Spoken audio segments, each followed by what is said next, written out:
బయటి దేశాలకెళ్ళి పెద్ద చుట్టాలొస్తే ఎట్లుంటది? గాలి మోటార్ డిపో కాన్నే జోరుగా ఎదుర్కొంటారు. మన కట్టుబొట్టు ఆటపాటలు చూపించి ఖుషి చేస్తారు. ప్రధాని సారు బంగ్లాకి రాగానే ఎదురుంగ పోయి ఎల్కని చెప్తాడు. దోస్తుకు షేక్ హ్యాండ్ ఇచ్చి మంచి చెడ్డ మాట్లాడుకున్నాక తీరొక్క వంటలతోటి మంచి దావతిస్తారు. మర్యాదల్లా ఏడ గింత ఫరాక్ పడది. వచ్చినోళ్ళు ఫుల్ ఖుషి కావాల్సిందే.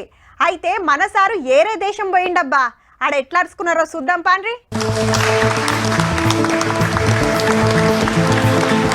మోడీ సార్ కు మిత్ర విభూషణ అవార్డు ఇచ్చింది శ్రీలంక. వాళ్ళ దేశంలో పెద్ద అవార్డు గిదేనట.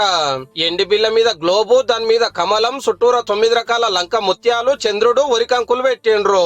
రెండు దేశాల నడుమ షానేళ్ల సందే దోస్తానకు గుర్తుగా ఈ అవార్డు ఇచ్చిరట సారుకు.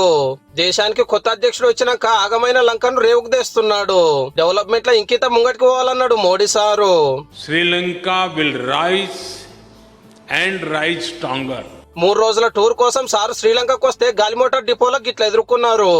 అక్కడ బతకవైన మనోళ్ళది చిన్న మురిపం కాదు. అందరికి షేకండ్ ఇచ్చి ముత్యమంత సేపు ముచ్చట పెట్టిండు. బొమ్మలాటతోటి రామాయణం డ్రామా వేస్తుంటే ముత్యమంత సేపు చూసిండు. రేపటెల్లు నాణ్యం ఉండి వ్యాపారం ముచ్చట అరుచుకొని వస్తాడట.